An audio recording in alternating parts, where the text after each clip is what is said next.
Dear Esther, I have lost track of how long I have been here and how many visits I have made overall. Certainly the landmarks are now so familiar to me that I have to remind myself to actually see the forms and shapes in front of me. I could stumble blind across these rocks, the edges of these precipices, without fear of missing my step and plummeting down to sea. Besides, I have always considered that if one is to fall, it is critical to keep one's eyes firmly open.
Donnelly reported the legend of the hermit, a holy man who sought solitude in its most pure form. Allegedly, he rode here from the mainland in a boat without a bottom, so all the creatures of the sea could rise at night to converse with him. How disappointed he must have been with their chatter. Perhaps now, when all that haunts the ocean is the rubbish dumped from the tankers, he'd find more peace. They say he threw his arms wide in a valley on the south side, and the cliff opened up to provide him shelter. They say he died of fever 116 years later. The shepherds left gifts for him at the mouth of the cave, but Donnelly records they never claimed to have seen him.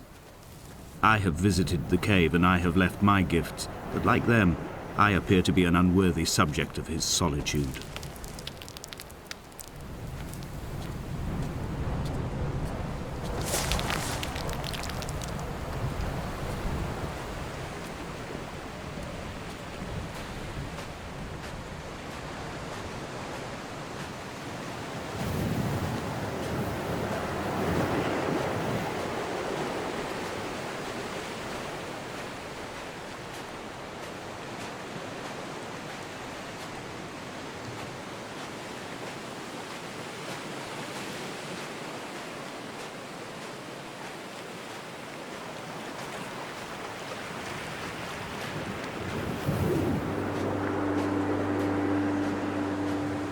At night, you can see the lights sometimes from a passing tanker or trawler.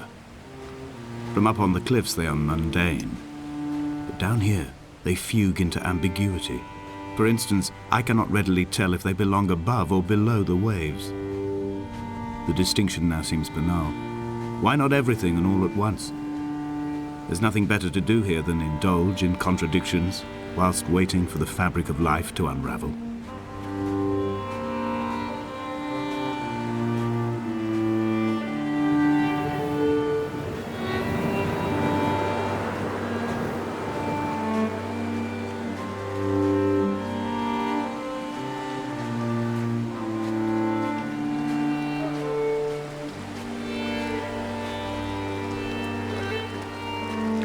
Dear Esther.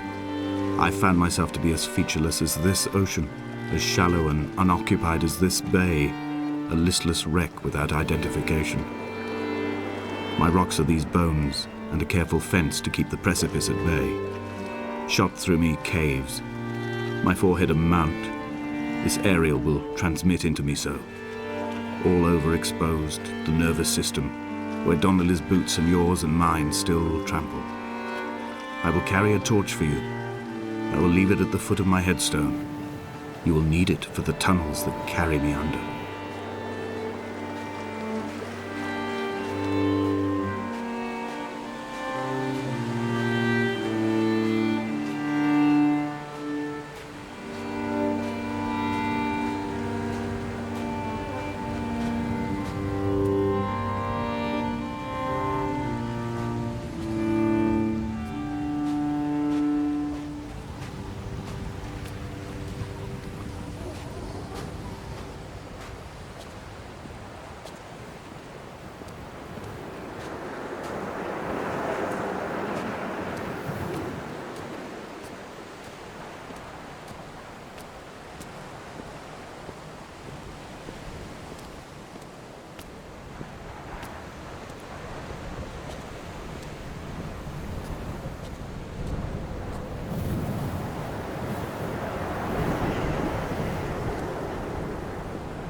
Donnelly's book had not been taken out from the library since 1974.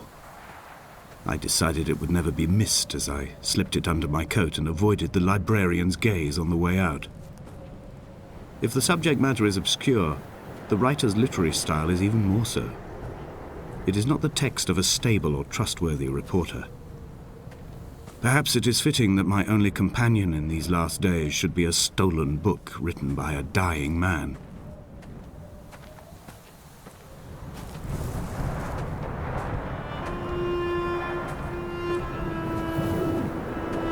When someone had died or was dying, or was so ill they gave up what little hope they could sacrifice, they cut parallel lines into the cliff, exposing the white chalk beneath.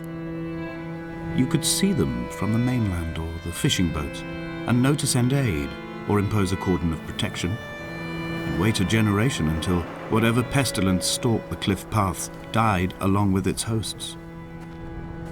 My lines are just for this: to keep any would-be rescuers at bay.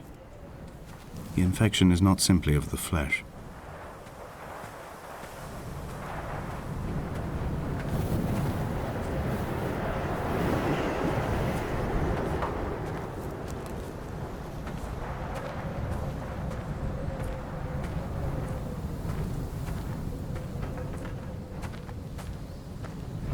I quote directly: a motley lot with little to recommend them. I have now spent 3 days in their company. That is, I fear, enough for any man not born amongst them. Despite their tedious inclination to quote scripture, they seem to me the most God-forsaken of all the inhabitants of the outer isles. Indeed, in this case, the very gravity of that term, forsaken by God, seems to find its very apex. It appears to me that Donnelly, too, found those who wander this shoreline to be adrift from any chance of redemption. Did he include himself in that, I wonder?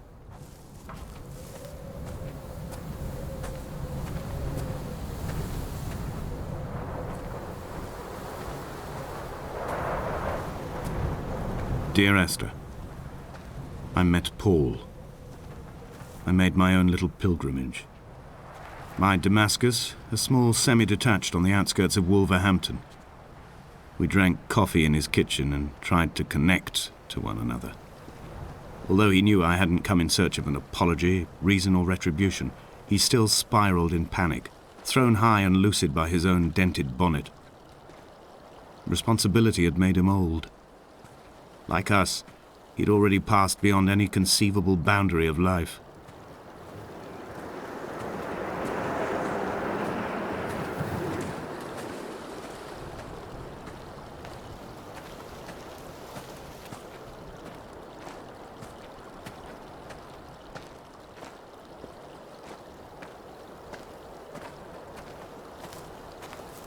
The vegetation here has fossilized from the roots up. To think they once grazed animals here, the remnants of occupation being evidence to that. It is all sick to death. The water is too polluted for the fish, the sky is too thin for the birds, and the soil is cut with the bones of hermits and shepherds. I've heard it said that human ashes make great fertilizer, that we could sow a forest from all that is left of your hips and ribcage, with enough left over to thicken the air and repopulate the bay.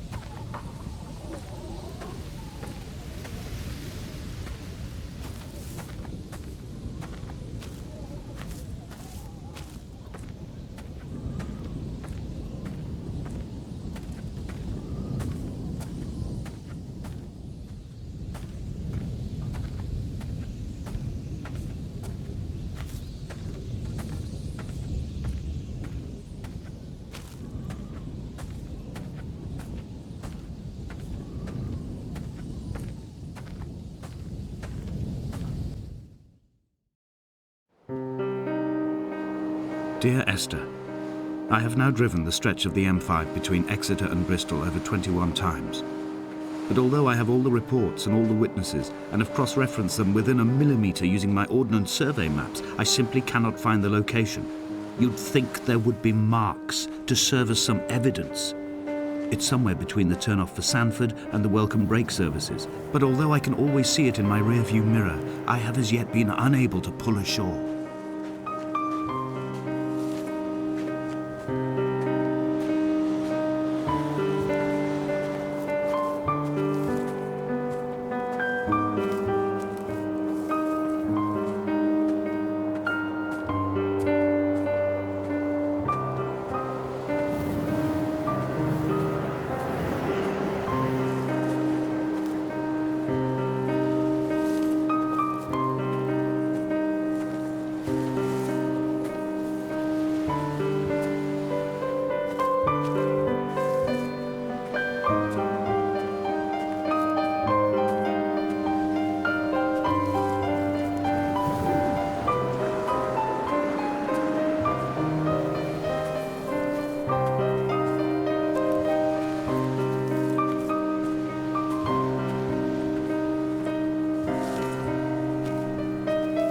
I've begun to wonder if Donnelly's voyage here was as prosaic as it was presented.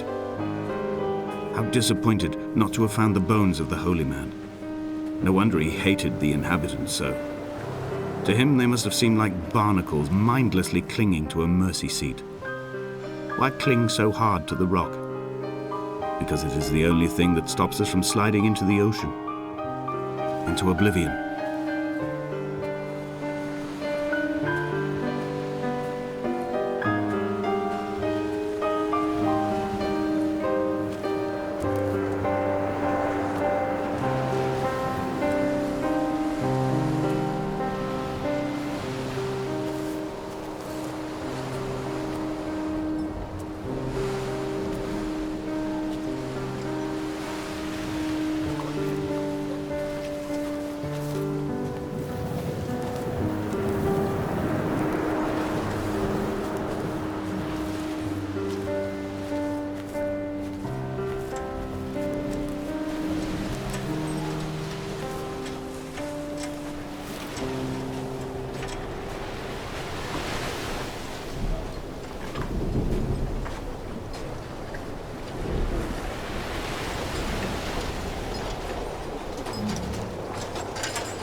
There must be a hole in the bottom of the boat. How else could new hermits have arrived?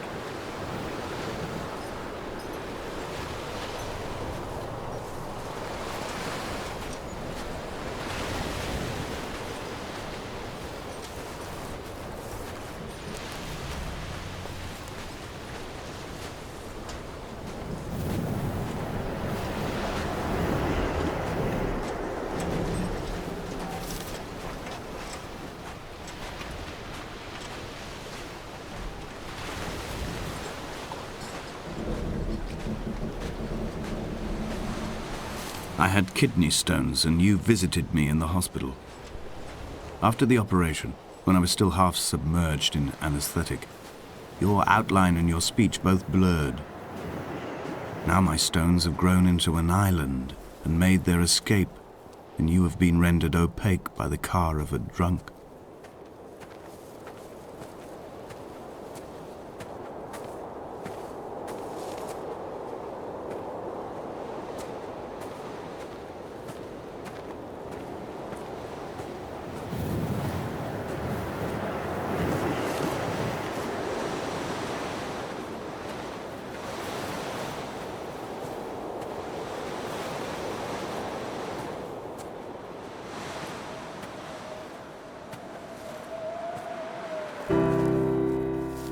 I've begun my ascent on the green slope of the western side. I've looked deep into the mountain from the shaft and understood that I must go up and then find the way under. I will stash the last vestiges of my civilization in the stone walls and work deeper from there. I'm drawn by the aerial and the cliff edge.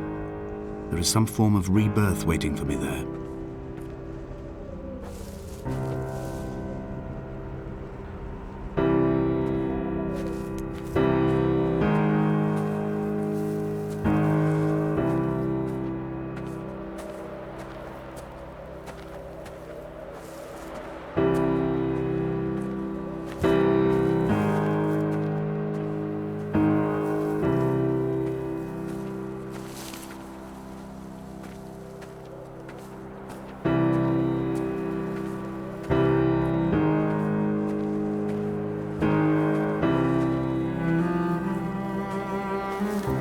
The bothy was constructed originally in the early 1700s.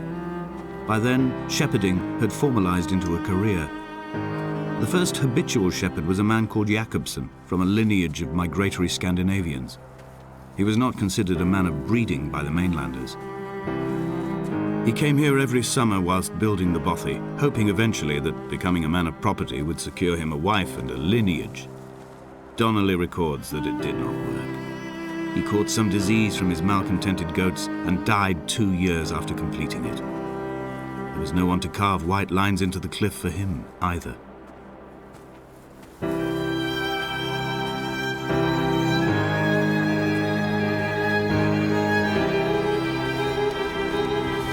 When the oil lamps ran out, I didn't pick up a torch, but used the moonlight to read by.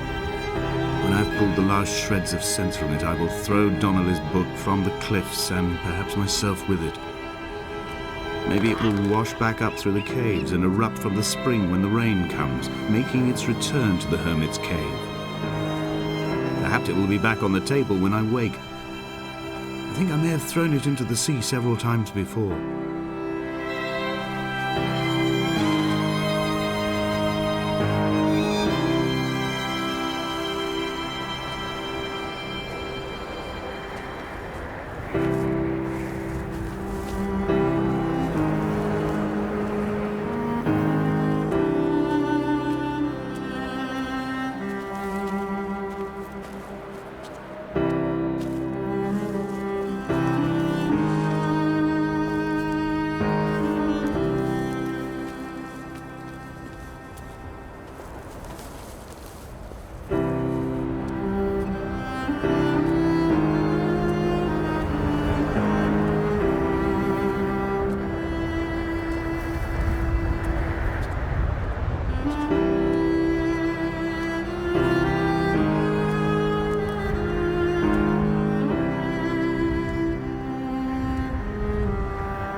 In a footnote, the editor comments that at this point, Donnelly was going insane as syphilis tore through his system like a drunk driver.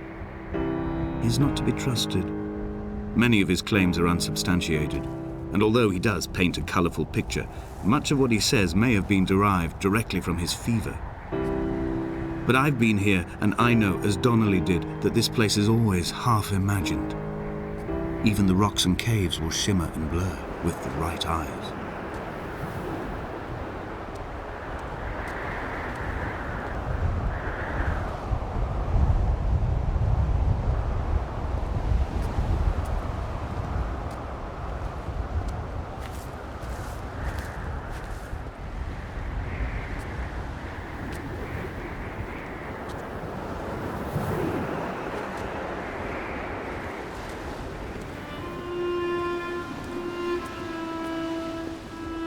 They found Jakobsen in early spring. The thaw had only just come.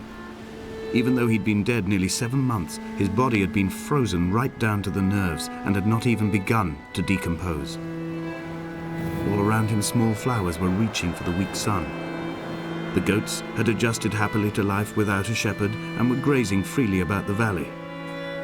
Donnelly reports they hurled the body in fear and disgust down the shaft, but I cannot corroborate this story.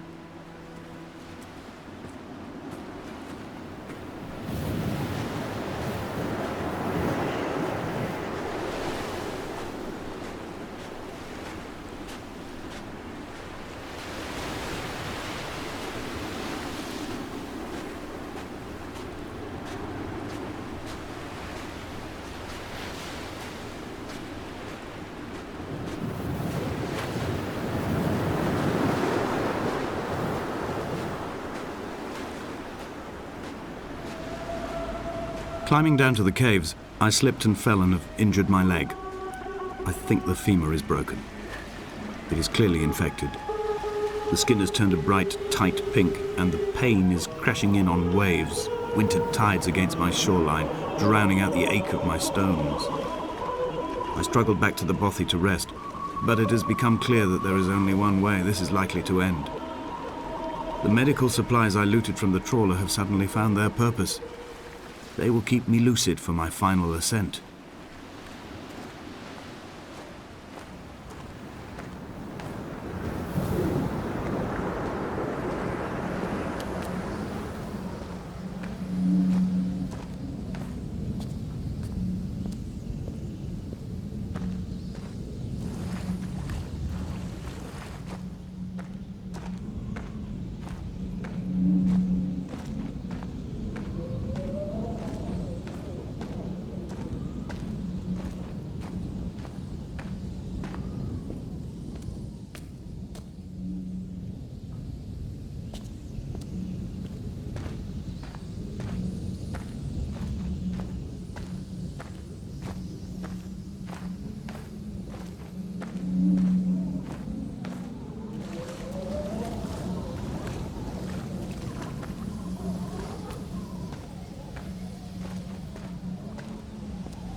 From here, this last time, I have understood there is no turning back.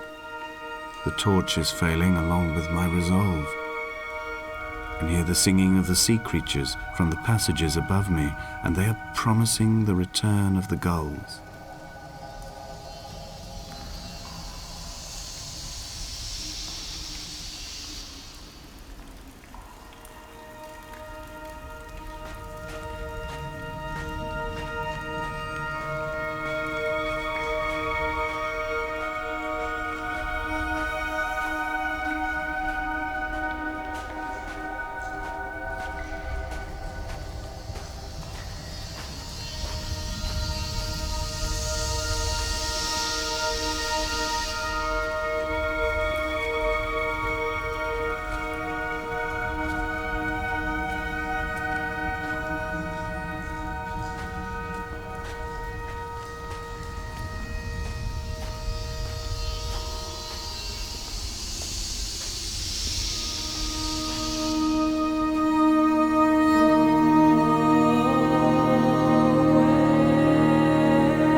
There is no other direction, no other exit from this motorway.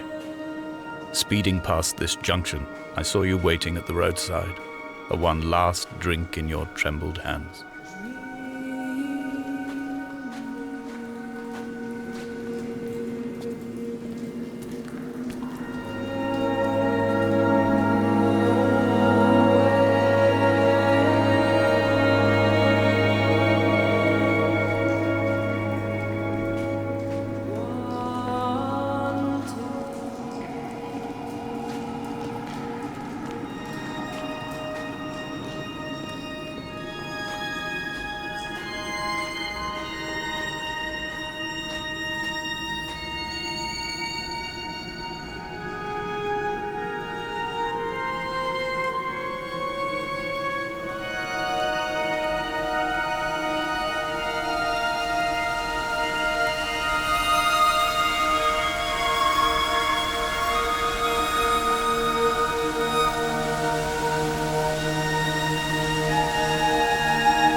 In my final dream, I sat at peace with Jakobsen and watched the moon over the Sandford Junction.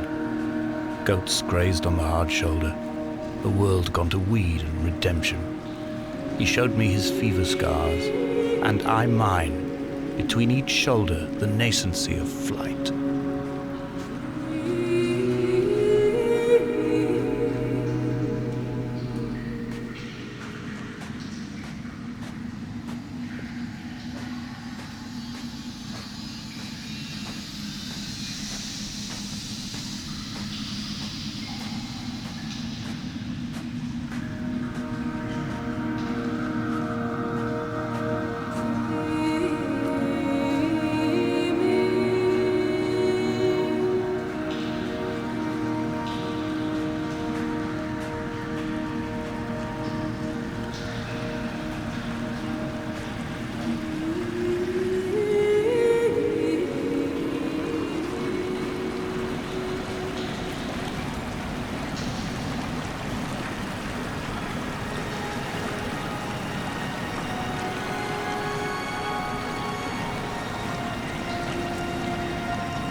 When I was coming round from the operation, I remember the light they shone in my eyes to check for pupil contraction.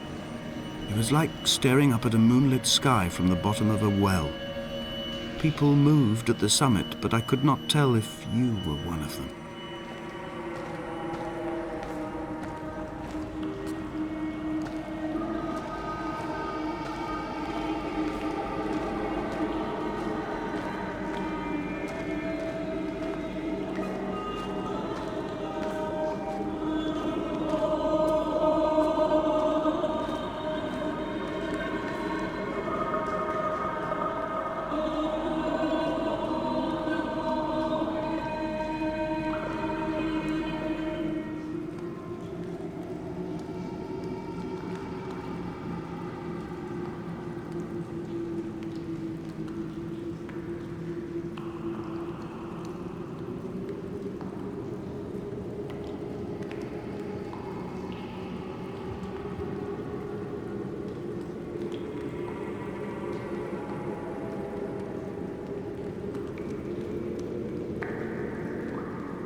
I sat here and watched two jets carve parallel white lines into the sky.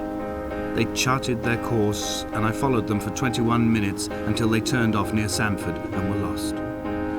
If I were a gull, I would abandon my nest and join them. I would starve my brain of oxygen and suffer delusions of transcendence. I would tear the bottom from my boat and sail across the motorways until I reached this island once again.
returned home with a pocket full of stolen ash.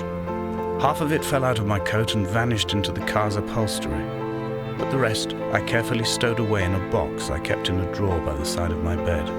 It was never intended as a meaningful act, but over the years it became a kind of talisman. I'd sit still, quite still for hours, just holding the diminishing powder in my palm and noting its smoothness. In time, we will all be worn down into granules, washed into the sea and dispersed.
There were chemical diagrams on the posters on the walls on the waiting room. It seemed appropriate at the time.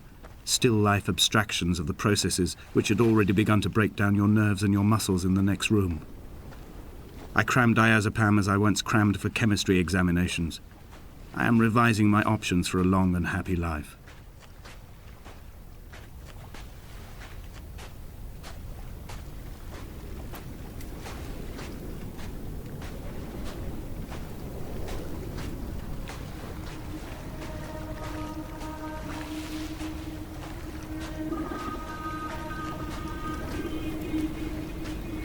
From here, I can see my armada. I collected all the letters I'd ever meant to send to you, if I'd have ever made it to the mainland, but had instead collected at the bottom of my rucksack, and I spread them out along the lost beach. Then I took each and every one, and I folded them into boats. I folded you into the creases, and then, as the sun was setting, I set the fleet to sail. Shattered into 21 pieces, I consigned you to the Atlantic, and I sat here until I'd watched all of you sink.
When Paul keeled over dead on the road to Damascus, they resuscitated him by hitting him in the chest with stones gathered by the roadside. He was lifeless for 21 minutes, certainly long enough for the oxygen levels in his brain to have decreased and caused hallucinations and delusions of transcendence. I'm running out of painkillers, and the moon has become almost unbearably bright.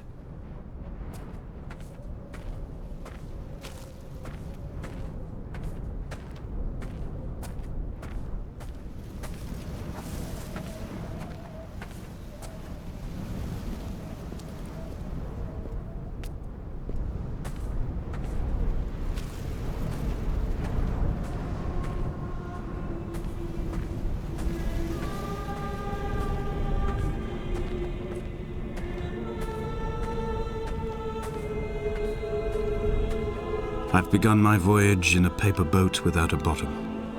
I will fly to the moon in it. I've been folded along a crease in time, a weakness in the sheet of life. Now you've settled on the opposite side of the paper to me. I can see your traces in the ink that soaks through the fibre, the pulped vegetation. When we become waterlogged and the cage disintegrates, we will intermingle. When this paper aeroplane leaves the cliff edge and carves parallel vapor trails in the dark, we will come together.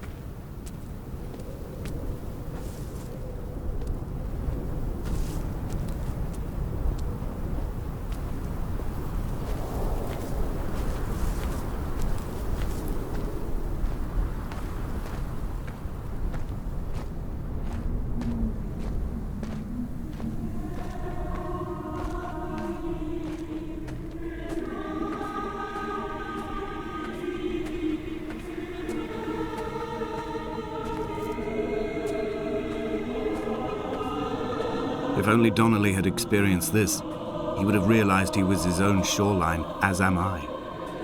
Just as I am becoming this island, so he became his syphilis, retreating into the burning synapses, the stones, the infection.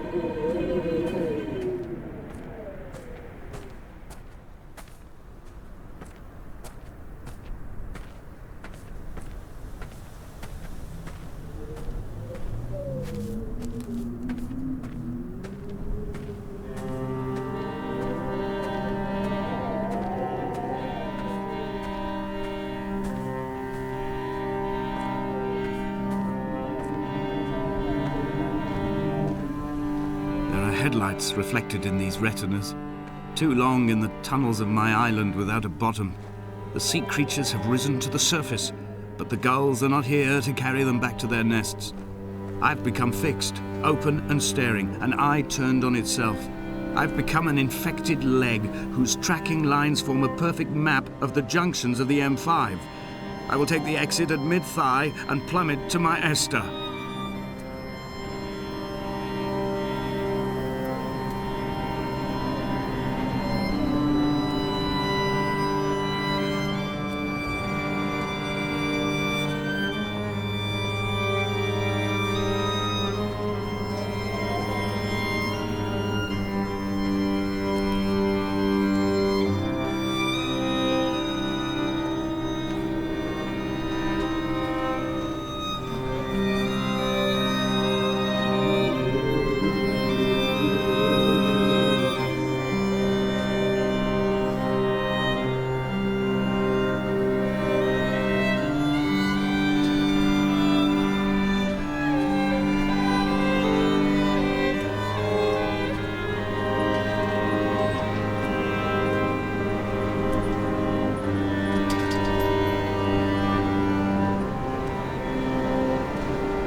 A gull perched on a spent bonnet, sideways, whilst the sirens fell through the middle distance and the metal moaned in grief about us. I'm about this night in walking, old bread and gull bones, old Donnelly at the bar gripping his drink, old Esther walking with our children, old Paul as ever, old Paul. He shakes and he shivers and he turns off his lights alone.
twin vapor trails in the air, white lines etched into these rocks.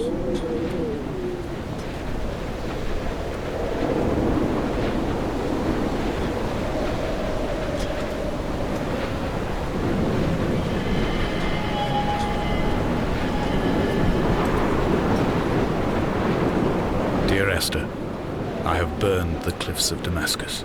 I have drunk deep of it. My heart is my leg, and a black line etched on the paper all along this boat without a bottom. You are all the world like a nest to me. Eggs unbroken form like fossils, come together, send small black flowers to the air. From this infection, hope. From this island, flight. From this grief, love.